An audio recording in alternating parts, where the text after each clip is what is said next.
right, we're back. Another 10-point win for the Razorbacks last week. But we played them 9 more times. They would beat us 9 times. It's crazy. Well, welcome back into the pregame show with Big Papa Small and Austin.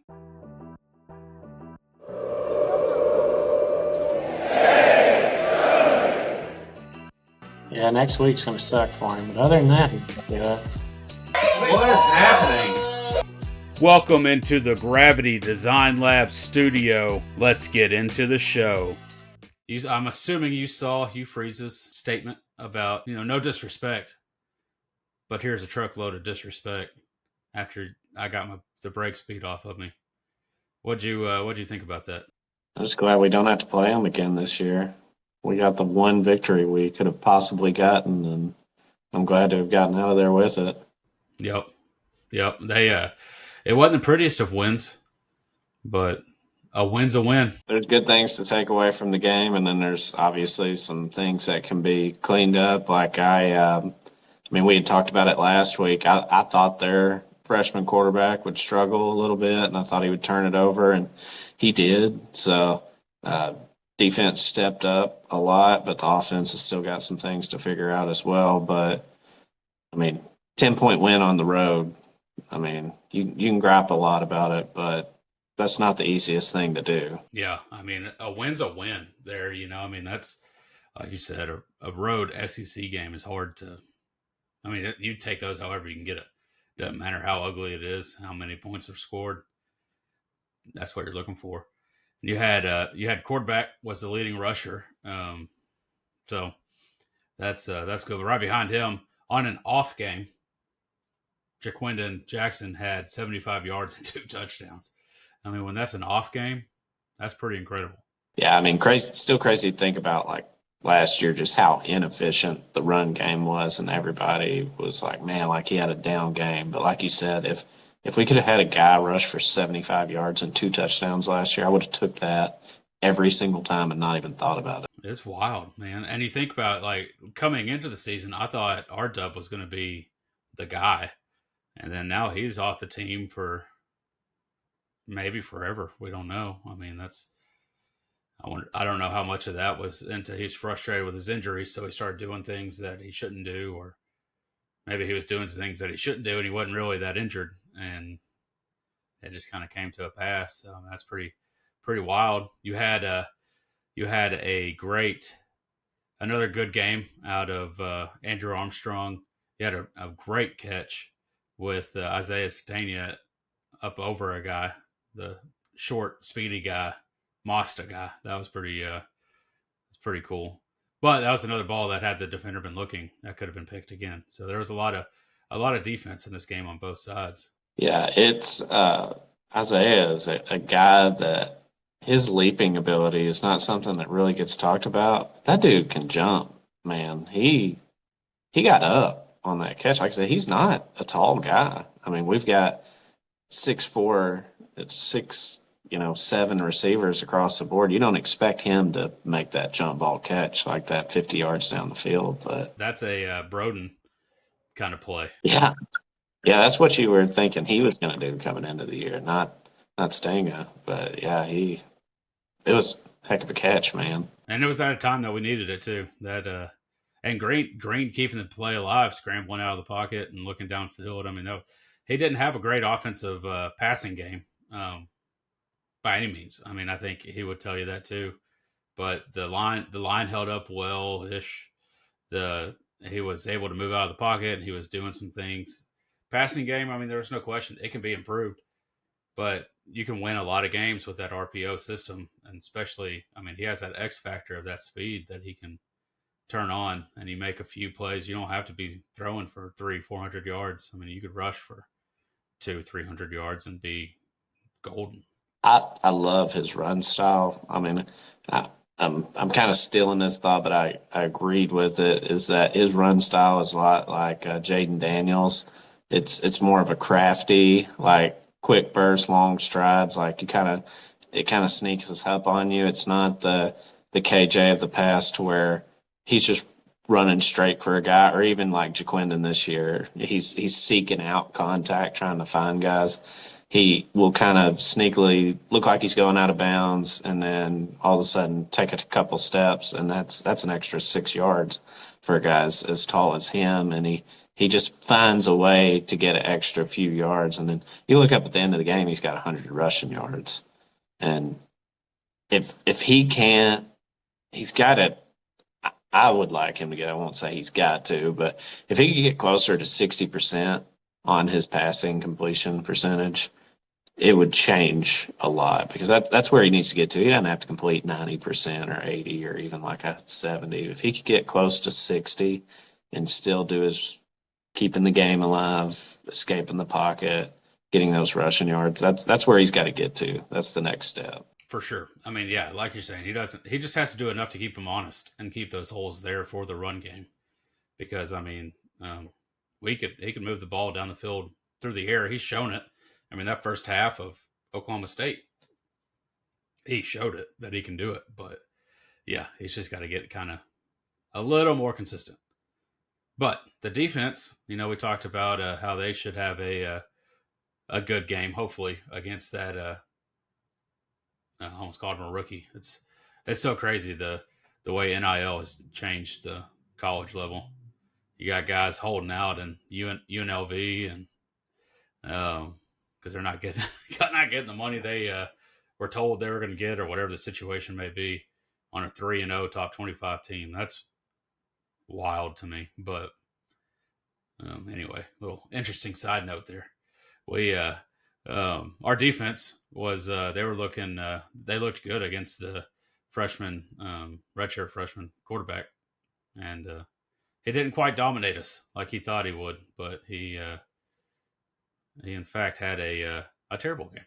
72 yards, three picks in the first half. Yeah, he got dominated. I think that's what he meant to say. Yes, he got dominated. That's absolutely right. But Thorne came in and got a couple of touchdowns for him, so he may have taken that job back. But if you ask Hugh Freeze, they need quarterbacks that can complete passes. But yeah, they could still beat us 9 out of 9 times if we played again.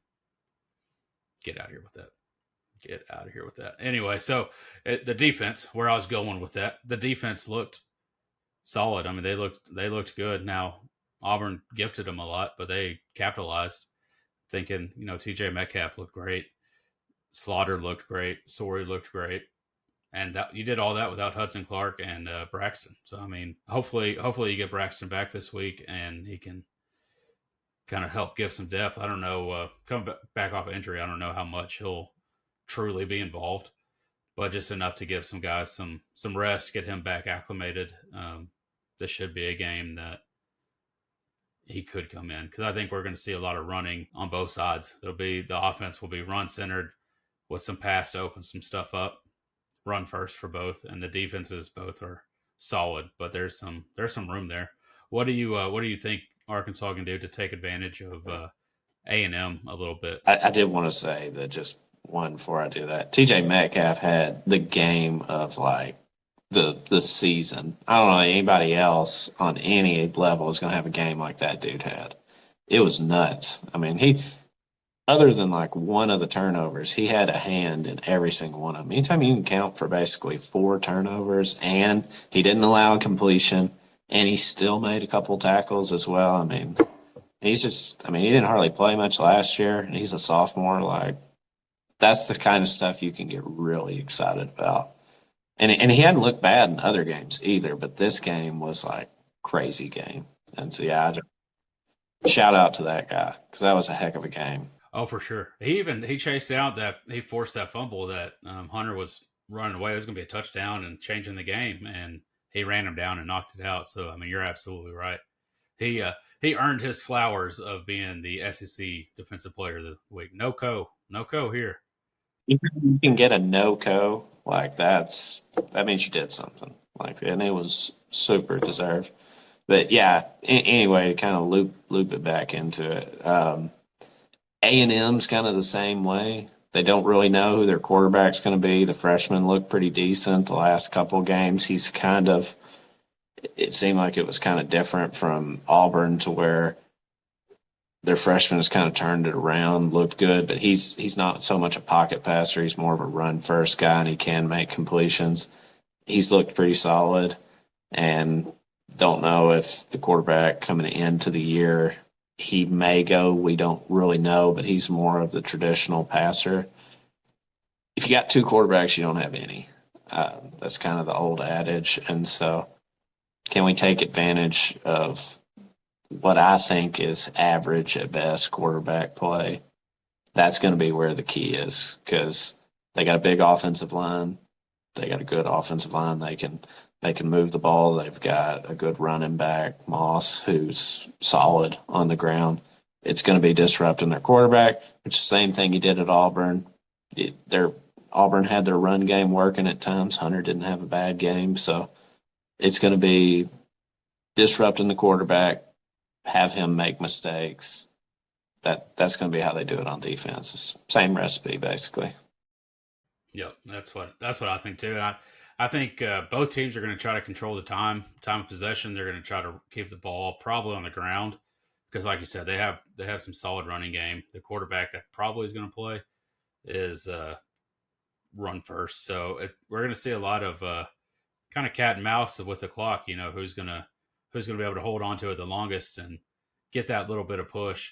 I think A&M's given up 6 yards a carry, I think, average right now, I think. And we're giving up an average of 3 something. So if our running backs, I think we're going to have a good combination of the power backs and Jaquindon and Braylon Russell. I think he'll get some more action too.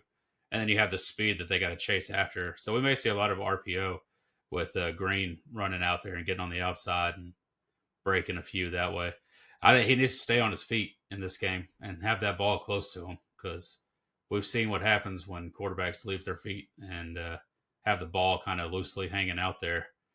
It can change a season. Yeah, I think our key on offense is like I told you this right after the game, the script's kind of out to where it seemed like Auburn blitzed a lot. Talen's got to hit his passes. He's got to hit quick reads. Another way is to do exactly what you were talking about. Throw some RPOs or some options out there.